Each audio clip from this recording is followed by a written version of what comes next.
इस बिल्कुल ही नई वीडियो के अंदर आप सभी का स्वागत है। आज की वीडियो में हम बात करने वाले हैं धुरंधर मूवी के बारे में। जो धुरंधर मूवी बॉलीवुड की लेटेस्ट मूवी है एंड इस टाइम पर ये मूवी सबसे ऊपर ट्रेंड कर रही है। इस मूवी के लीड कास्ट की बात करें तो इस मूवी में रणवीर सिंह, अक्षय खन्ना, संजय दत्त, आर माधवन और अर्जुन रामपाल जैसे काफी बड़े एक्टर्स हैं। और दोस्तों इन सबके भी ऊपर इस पूरी मूवी को पूरा देखने के बाद मैं ये कह सकता हूँ कि ये धुरंधर मूवी वाकई में एक प्योर सिनेमा है। और वो इसीलिए क्योंकि बेशक से बात करें इस मूवी की स्टोरी की, मूवी की एक्शन सीन्स की, एक्टर्स की एक्टिंग की या फिर मूवी के सीन्स को हमारे सामने प्रेजेंट करने की, ये सारी चीजें मूवी के अंदर बहुत ही शानदार है। सो इसीलिए दोस्तों अगर आप सबने अभी तक इस मूवी का थिएटर्स में नहीं देखा है तो फिर आप सबके लिए मैं आज की वीडियो में इस पूरी मूवी की स्टोरी को एक्सप्लेन करने जा रहा हूँ ताकि आप सभी घर बैठे इस कमाल की मूवी की स्टोरी को जानकर एंजॉय कर सके। सो दोस्तों इसी बात पे जल्दी से वीडियो को लाइक कर दीजिए और कमेंट्स के अंदर धुरंधर लिख दीजिए ताकि मैं जान सकूं कि आप सब इस मूवी की स्टोरी को जानने के लिए एक्साइटेड हैं। बाकी इसके अलावा जिसने अभी तक हमारे चैनल को सब्सक्राइब नहीं किया वो जल्दी से चैनल को सब्सक्राइब कर ले और सब्सक्राइब बटन के बगल वाले बेल आइकन को ऑल पर सेट कर लें ताकि आपसे हमारे चैनल की कोई भी लेटेस्ट वीडियो कभी भी मिस ना हो। बाकी चलिए अब हम बिना किसी देरी के आज की इस कमाल की वीडियो को स्टार्ट करते हैं।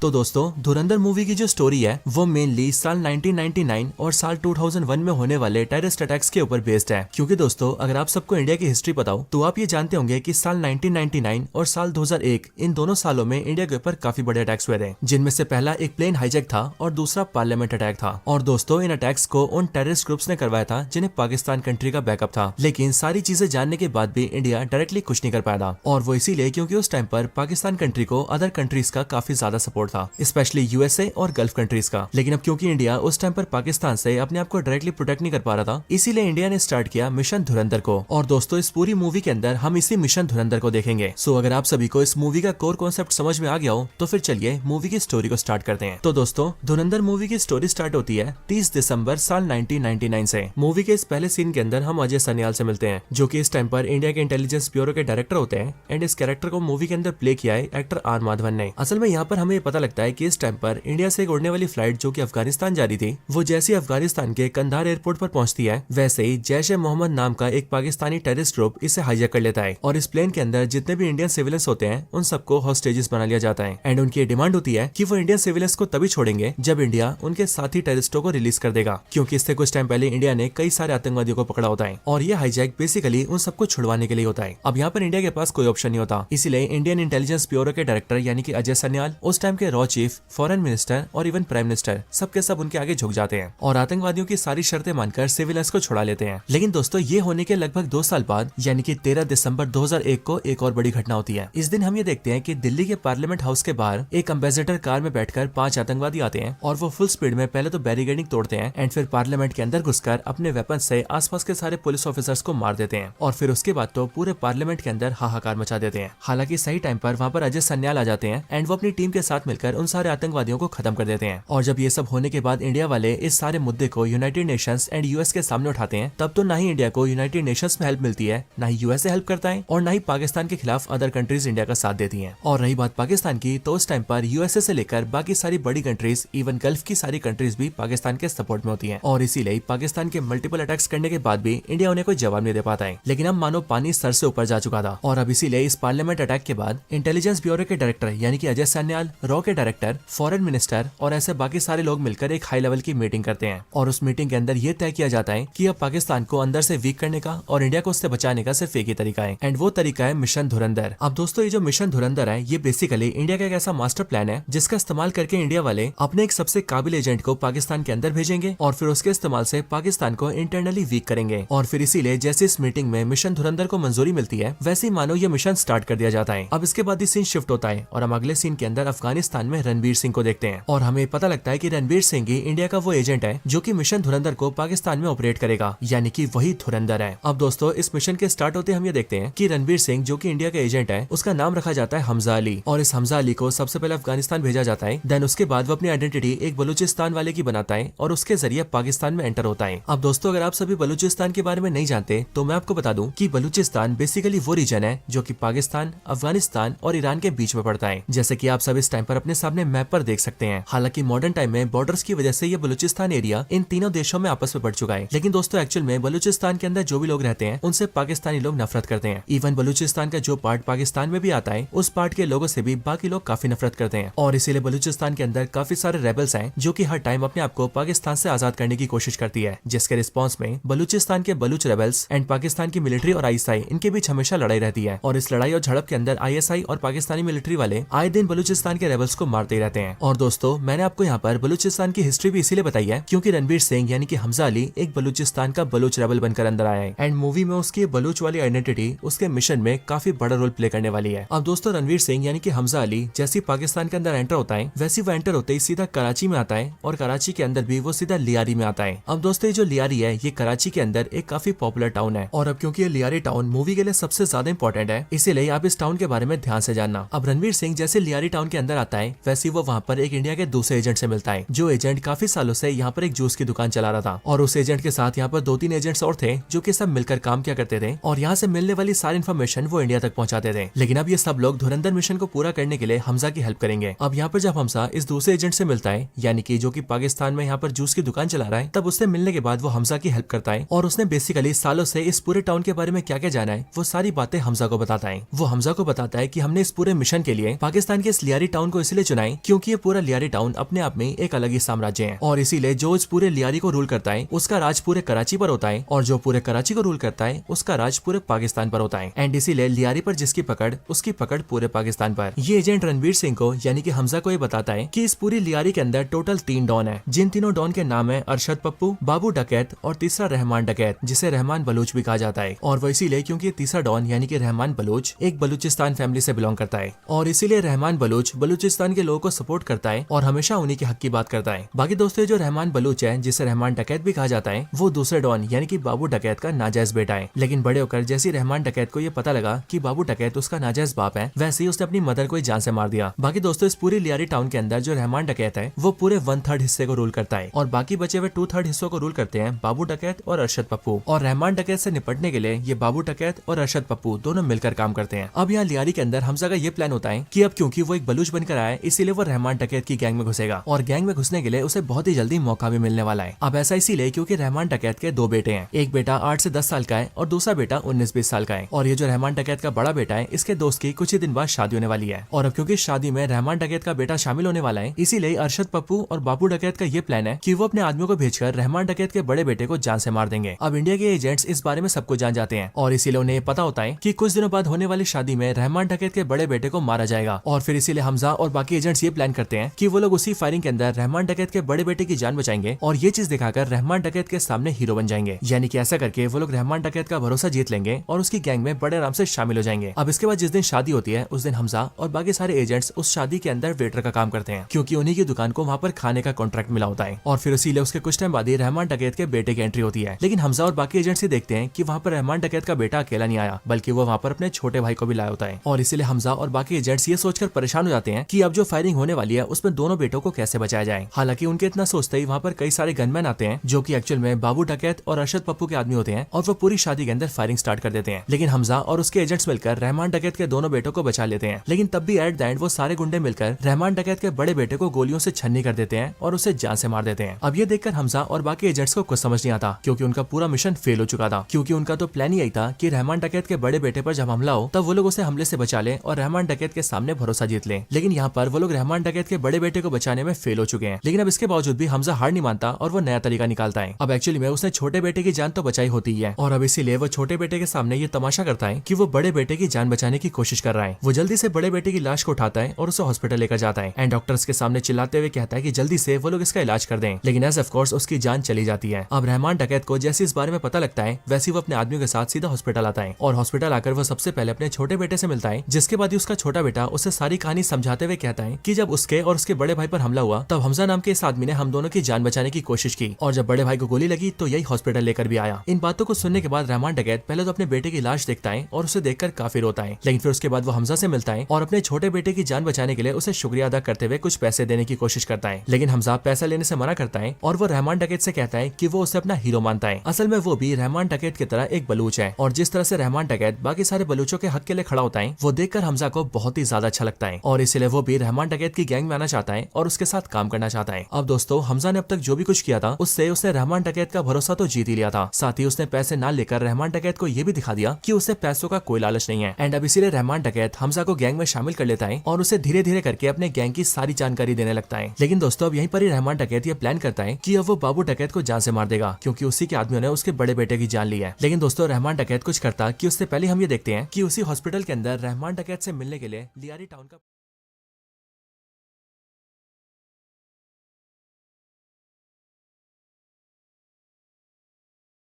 है और उसके साथ ही वो रहमान डकैत को ये भी समझाते हुए कहता है कि अभी इलेक्शंस बहुत पास आने वाले हैं, इसलिए अभी वो कोई भी कदम ना उठाए और बाबू डकैत के ऊपर कोई अटैक ना करे, क्योंकि ऐसा करने की वजह से इलेक्शंस में वो हार सकता है और अगर इलेक्शंस में वो हार गया तो फिर रहमान डकैत का भी काफी नुकसान होगा। अब दोस्तों ये बात बोलकर वो पॉलिटिशियन रहमान डकैत को रोक तो देता है, लेकिन फिर इसके बाद से रहमान डकैत हर रोज अपने आप में ही जलने लगता है और वो ये सोचने लगता है कि वो कैसे अपने बेटे की मौत का बदला लेगा। अब ऐसे एक दिन गुस्से में आकर रहमान डकैत अपने सारे आदमियों को बिठाता है, जिसमें हमजा भी शामिल होता है और फिर वो उन सबसे कहता है कि अभी हमें क्या करना चाहिए, क्या हमें बाबू डकैत से बदला लेना चाहिए या फिर नहीं। ये बात सुनकर रहमान डकैत के सारे आदमी उसे रुकने के लिए कहते हैं और वो रहमान से कहते हैं कि इलेक्शंस होने दिया जाए, उसके बाद ही कोई कदम उठाया जाए, क्योंकि उनके लिए इलेक्शन जीतना काफी ज्यादा जरूरी है। अगर वो लोग इस टाइम पर कुछ भी करते हैं तो इलेक्शंस में उनकी हार हो सकती है, यानी उनके नेता की हार हो सकती है, जिस वजह से न सिर्फ उनका सपोर्ट छिनेगा बल्कि उनकी फंडिंग भी रुक जाएगी। लेकिन दोस्तों इन सबके बाद रहमान डकैत हमजा से पूछता है कि आखिरकार उन्हें क्या करना चाहिए, जो सुनकर हमजा सबसे अलग जवाब देता है और वो रहमान डकैत से कहता है कि अगर मैं आपकी जगह होता तो मैं अपने बेटे की मौत का बदला जरूर लेता। असल में बाबू डकैत ने इस टाइम पर जो भी कुछ किया है वो उसने सोच समझ कर किया है। उसने इलेक्शंस के ठीक पहले आपके बेटे की जान ली है ताकि आप ये सोचकर बैठ जाएं कि इलेक्शंस आने वाले हैं और आप उस पर हमला न करें। लेकिन मैं कहूं तो यही आपकी भूल होगी, क्योंकि एक्चुअली में इस टाइम पर वो बेफिक्र होगा और उसे अंदाजा भी नहीं होगा कि आप उस पर हमला कर सकते हैं। इसके साथ ही रही बात इलेक्शंस को जीतने की, तो अगर आप उस पर हमला नहीं करते हैं तो इलेक्शंस तो आप वैसे भी हार जाएंगे, और ऐसा इसीलिए क्योंकि आपके बेटे की जान लेकर और आपको इस तरह इलेक्शंस तक चुप बिठाकर उसने साबित कर दिया है कि बाबू डकैत रहमान डकैत से काफी ज्यादा पावरफुल है और रहमान डकैत के अंदर अब कोई पावर नहीं बची। और इसीलिए अगर आप मेरी माने तो आपको बाबू डकैत को इसी टाइम पर खत्म करना चाहिए, जिससे कि न सिर्फ आपका बदला पूरा होगा बल्कि पूरी लियारी के अंदर ये मैसेज जाएगा कि इस पूरे रीजन में रहमान डकैत से ऊपर कोई भी नहीं है। अब रहमान डकैत हमजा की बात से एग्री होता है और इसलिए वो ये प्लान करता है कि अब वो बाबू डकैत एंड उसकी पूरी गैंग पर अटैक करेगा और उन सबको खत्म करेगा। अब ऐसा करने के लिए वो लोग पूरी प्लानिंग करते हैं और बारी बारी करके बाबू डकैत के सारे बंदों की फील्डिंग सेट करते हैं एंड फिर एक ही बार में वो सारे के सारे आदमियों को खत्म करते हैं। और रही बात बाबू डकैत की, तो उसे हमजा, रहमान डकैत और रहमान डकैत का खास आदमी जो कि उसका कजन भी होता है जिसका नाम उजैर होता है, वो सब मिलकर उसे खत्म करते हैं, जिसमें कि वो सब लोग बाबू डकैत को टक्कर मार के नीचे गिराते हैं और फिर रहमान डकैत बाबू डकैत को लोहे से पीट पीट कर जान से मार देता है और फिर इस तरह से रहमान डकैत अपने बेटे की मौत का बदला लेता है। अब इसके बाद ही इलेक्शंस होते हैं और इलेक्शंस में हम ये देखते हैं और उस पूरे इलेक्शंस के अंदर इस पॉलिटिशियन की, जिसका नाम जमील जमाली है, वो पूरे बहुमत के साथ जीत जाता है। लेकिन दोस्तों जब पॉलिटिशियन जमील जमाली की जीत होती है और उसे उसकी विक्ट्री स्पीच के लिए बुलाया जाता है, तब उस टाइम पर पब्लिक को देखकर वो ये समझ जाता है कि लियारी की जितनी भी जनता है वो उससे ज्यादा रहमान डकैत को पसंद करती है और इसीलिए अगर कल को रहमान डकैत पॉलिटिक्स में आ गया तो फिर उसकी कुर्सी खतरे में आ सकती है। अब दोस्तों रहमान डकैत इस टाइम पर काफी ऊपर आ चुका था, क्योंकि उसने अपने दो दुश्मनों में से एक बाबू डकैत को खत्म कर दिया था। वो पूरे लिहारी का सबसे बड़ा डॉन बन चुका था और साथ ही साथ उसकी पॉपुलैरिटी भी इतनी ज्यादा बढ़ चुकी थी कि वो बड़े आराम से अब नेता भी बन सकता था। इसके साथ ही रही बात हमजा की, तो अब हमजा रहमान डकैत का सबसे खास बन चुका था। लेकिन हमजा जो कि अपने मिशन पर था, उसे हम ये देखते हैं कि वो पॉलिटिशियन जमील जमाली के इसी विक्ट्री स्पीच के मौके पर उसकी बेटी से मुलाकात करता है और वो धीरे धीरे करके उसे इम्प्रेस कर लेता है, क्योंकि हमजा ये जानता था कि पॉलिटिशियन जमील जमाली की जो बेटी है वो उसके मिशन में उसके काफी काम आ सकती है। अब दोस्तों इन सबके बाद पॉलिटिशियन जमील जमाली को जिस बात का डर होता है वही होता है, यानी कि पाकिस्तान के जो बड़े बड़े बिजनेसमैन अपने फायदे के लिए जो अब तक जमील जमाली को सपोर्ट किया करते थे, वो अब रहमान डकैत से मुलाकात करते हैं और उसे सपोर्ट करने की बात करते हैं, क्योंकि अब पूरे लिहारी के अंदर रहमान डकैत से ज्यादा पकड़ और किसी की मजबूत नहीं है, पॉलिटिशियन जमील जमाली की भी नहीं। लेकिन दोस्तों जैसी जमील जमाली को ये बात पता लगती है, वैसे उसके मन में रहमान डकैत के लिए बहुत ज्यादा नफरत भर जाती है और वो कुछ भी करके रहमान डकैत को दबाने की कोशिश में लग जाता है। अब इसके बाद ही रहमान डकैत और इन दोनों बिजनेसमैन की मीटिंग फिक्स होती है, जहाँ पर हमें पता लगता है कि ये दोनों बड़े बिजनेसमैन भाई है जिन्हें कहा जाता है खन्नानी ब्रदर्स। ये दोनों एक्चुअली में पाकिस्तान में काफी उल्टे सीधे काम करते हैं और इन तरीकों से काफी पैसा कमाते हैं, जैसे कि हवाला के जरिए ब्लैक मनी को व्हाइट करना और फेक इंडियन नोट्स को छापकर इंडिया में सप्लाई करना। हालांकि दोस्तों इन सब के बीच हम ये भी नोटिस करते रहते हैं कि जो रणवीर सिंह है यानी कि हमजा,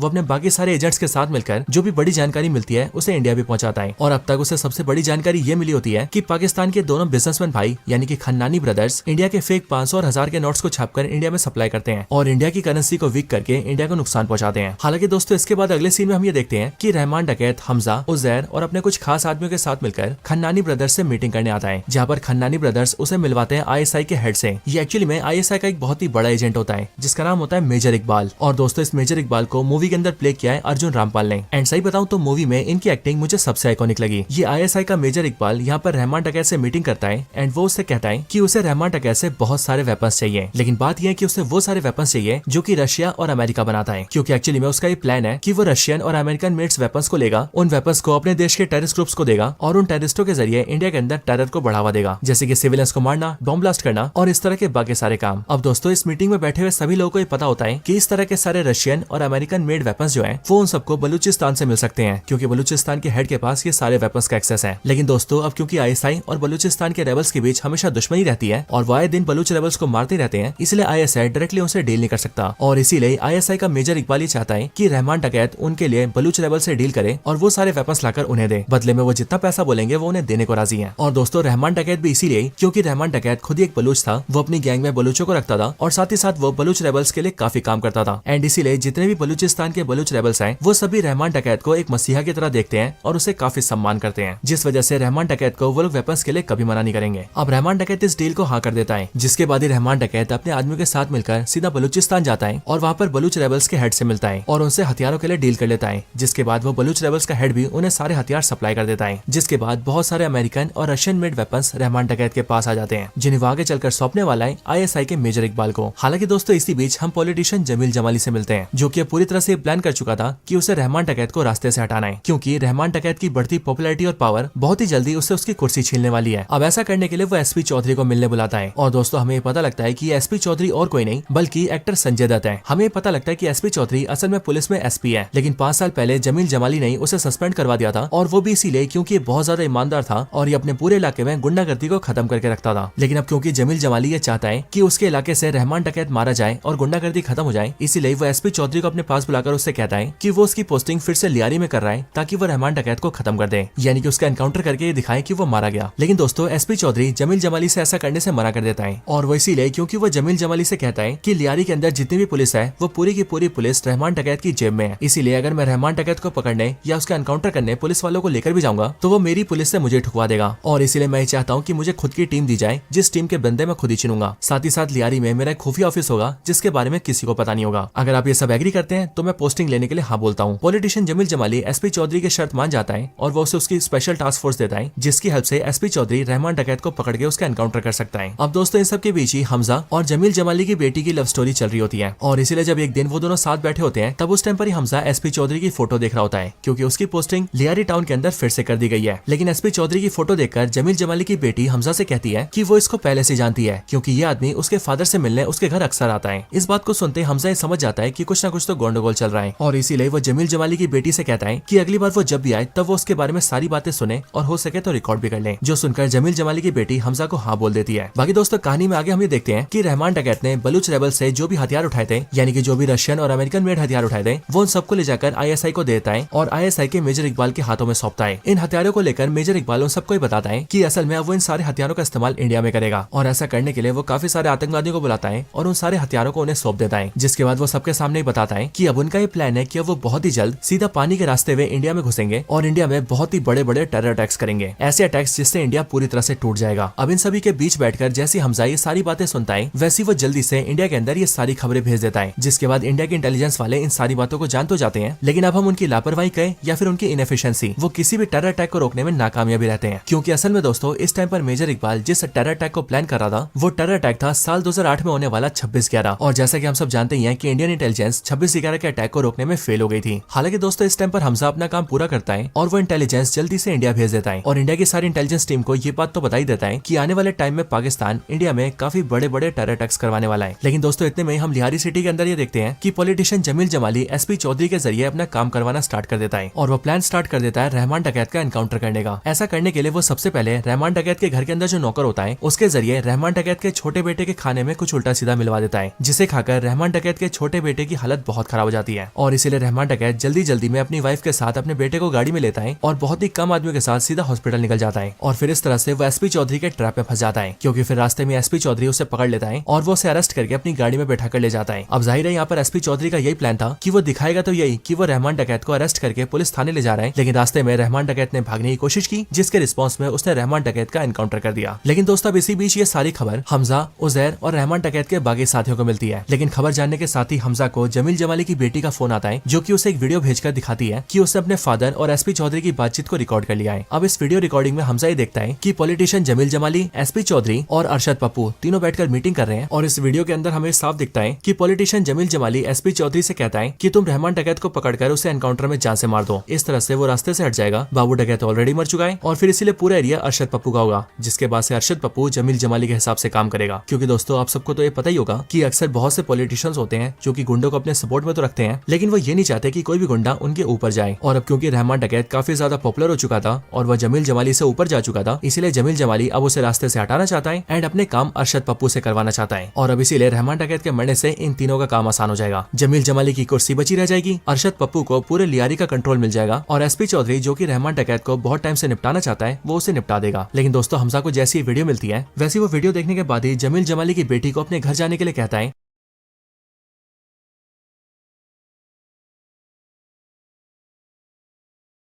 कहता है कि वो उसकी पोस्टिंग फिर से लियारी में कर रहा है ताकि वो रहमान डकैत को खत्म कर दे, यानी कि उसका एनकाउंटर करके ये दिखाए कि वो मारा गया। लेकिन दोस्तों एसपी चौधरी जमील जमाली से ऐसा करने से मना कर देता है और वो इसीलिए क्योंकि वो जमील जमाली से कहता है कि लियारी के अंदर जितनी भी पुलिस है वो पूरी की पूरी पुलिस रहमान डकैत की जेब में है, इसीलिए अगर मैं रहमान डकैत को पकड़ने या उसका एनकाउंटर करने पुलिस वालों को लेकर भी जाऊंगा तो वो मेरी पुलिस से मुझे ठुकवा देगा। और इसीलिए मैं चाहता हूँ कि मुझे खुद की टीम दी जाए, जिस टीम के बंदे मैं खुद ही चुनूंगा। साथ ही साथ लियारी में मेरा एक खुफिया ऑफिस होगा जिसके बारे में किसी को पता नहीं होगा। अगर आप ये सब एग्री करते हैं तो मैं पोस्टिंग लेने के लिए हाँ बोलता हूँ। पॉलिटिशियन जमील जमाली एसपी चौधरी की शर्त मान जाता है और वो उसे उसकी स्पेशल टास्क फोर्स देता है, जिसकी हेल्प से एसपी चौधरी रहमान डकैत को पकड़ के उसका एनकाउंटर कर सकता है। अब दोस्तों इन सब के बीच ही हमजा और जमील जमाली की बेटी की लव स्टोरी चल रही होती है और इसीलिए जब एक दिन वो दोनों साथ बैठे होते हैं तब उस टाइम पर ही हमजा एसपी चौधरी की फोटो देख रहा होता है, क्योंकि उसकी पोस्टिंग लियारी टाउन के अंदर फिर से कर दी गई है। लेकिन एसपी चौधरी की फोटो देखकर जमील जमाली की बेटी हमजा से कहती है कि वो इसको पहले से जानती है, क्योंकि ये आदमी उसके फादर से मिलने उसके घर अक्सर आता है। इस बात को सुनते हमजा ये समझ जाता है कि कुछ ना कुछ तो गंडगोल चल रहा है और इसीलिए वो जमील जमाली की बेटी से कहता है कि अगली बार वो जब भी आए तब वो उसके बारे में सारी बातें सुने और हो सके तो रिकॉर्ड भी कर ले। जो सुनकर जमील जमाली की बेटी हमजा को हाँ बोल देती है। बाकी दोस्तों कहानी में आगे हम ये देखते हैं कि रहमान डकैत ने बलूच रेबल से जो भी हथियार उठाए थे, यानी कि जो भी रशियन और अमेरिकन मेड हथियार उठाए थे, वो उन सबको ले जाकर आईएसआई को देता है और आईएसआई के मेजर इकबाल के हाथों में सौंपता है। इन हथियारों को लेकर मेजर इकबाल उन सबको बताता है कि असल में अब वो इन सारे हथियारों का इस्तेमाल इंडिया में करेगा और ऐसा करने के लिए वो काफी सारे आतंकवादियों को बुलाता है और उन सारे हथियारों को उन्हें सौंप देता है। जिसके बाद वो सबके सामने बताता है कि अब उनका ये प्लान है कि वो बहुत ही जल्द सीधा पानी के रास्ते हुए इंडिया में घुसेंगे और इंडिया में बहुत ही बड़े बड़े टेरर अटैक्स करेंगे, ऐसे अटैक्स जिससे इंडिया पूरी तरह से टूट जाएगा। अब इन सभी के बीच बैठकर जैसी हमजा ये सारी बातें सुनता है वैसी वो जल्दी से इंडिया के अंदर ये सारी खबरें भेज देता है, जिसके बाद इंडिया के इंटेलिजेंस वाले इन सारी बातों को जान तो जाते हैं, लेकिन अब हम उनकी लापरवाही कहें या फिर उनकी इनएफिशिएंसी, वो किसी भी टेरर अटैक को रोकने में नाकामयाबी रहते हैं। क्योंकि असल में दोस्तों इस टाइम पर मेजर इकबाल जिस टेरर अटैक को प्लान कर रहा था वो टेरर अटैक था साल 2008 में होने वाला 26/11, और जैसा कि हम सब जानते हैं कि इंडियन इंटेलिजेंस 26/11 के अटैक को रोकने में फेल हो गई थी। हालांकि दोस्तों इस टाइम पर हमजा अपना काम पूरा करता है और वो इंटेलिजेंस जल्दी से इंडिया भेज देता है और इंडिया की सारी इंटेलिजेंस टीम को ये बात तो बता ही देता है कि आने वाले टाइम में पाकिस्तान इंडिया में काफी बड़े बड़े टेरर अटैक्स करवाने वाला है। लेकिन दोस्तों इतने में हम लिहारी सिटी के अंदर ये देखते हैं कि पॉलिटिशियन जमील जमाली एसपी चौधरी के जरिए अपना काम करवाना स्टार्ट कर देता है और वो प्लान स्टार्ट कर देता है रहमान डकैत का एनकाउंटर करने का। ऐसा करने के लिए वो सबसे पहले रहमान डकैत के घर के अंदर जो नौकर होता है उसके जरिए रहमान डकैत के छोटे बेटे के खाने में कुछ उल्टा सीधा मिलवा देता है, जिसे खाकर रहमान डकैत के छोटे बेटे की हालत बहुत खराब हो जाती है और इसीलिए रहमान डकैत जल्दी जल्दी में अपनी वाइफ के साथ अपने बेटे को गाड़ी में लेता है और बहुत ही कम आदमियों के साथ सीधा हॉस्पिटल निकल जाता है और फिर इस तरह से वो एसपी चौधरी के ट्रैप में फंस जाता है, क्योंकि फिर रास्ते में एसपी चौधरी उसे पकड़ लेता है और वो उसे अरेस्ट करके अपनी गाड़ी में बैठा कर ले जाता है। अब जाहिर है यहाँ पर एसपी चौधरी का यही प्लान था कि वो दिखाएगा तो यही कि वो रहमान डकैत को अरेस्ट करके पुलिस थाने ले जा रहा है, लेकिन रास्ते में रहमान डकैत ने भागने की कोशिश की, जिसके रिस्पॉन्स में उसने रहमान डकैत का एनकाउंटर कर दिया। लेकिन दोस्तों अब इसी बीच ये सारी खबर हमजा, उजैर और रहमान डकैत के बाकी साथियों को मिलती है। लेकिन खबर जानने के साथ ही हमजा को जमील जमाली की बेटी का फोन आता है, जो कि उसे एक वीडियो भेजकर दिखाती है कि उसने अपने फादर और एसपी चौधरी की बातचीत को रिकॉर्ड कर लिया है। अब इस वीडियो रिकॉर्डिंग में हमजा ये देखता है कि पॉलिटिशियन जमील जमाली, एसपी चौधरी और अरशद पप्पू तीनों बैठकर मीटिंग कर रहे हैं और इस वीडियो के अंदर हमें साफ दिखता है कि पॉलिटिशियन जमील जमाली एसपी चौधरी से कहता है कि तुम रहमान डकैत को पकड़कर उसे एनकाउंटर में जान से मार दो। इस तरह से वो रास्ते से हट जाएगा। बाबू डकैत ऑलरेडी मर चुका है और फिर इसीलिए पूरा एरिया अरशद पप्पू का होगा, जिसके बाद से अरशद पप्पू जमील जमाली के हिसाब से काम करेगा। क्योंकि दोस्तों आप सबको तो ये पता ही होगा कि अक्सर बहुत से पॉलिटिशियंस होते हैं जो कि गुंडों को अपने सपोर्ट में तो रखते हैं, लेकिन वो ये नहीं चाहते कि कोई भी गुंडा उनके ऊपर जाए। और अब क्योंकि रहमान डकैत काफी ज्यादा पॉपुलर हो चुका था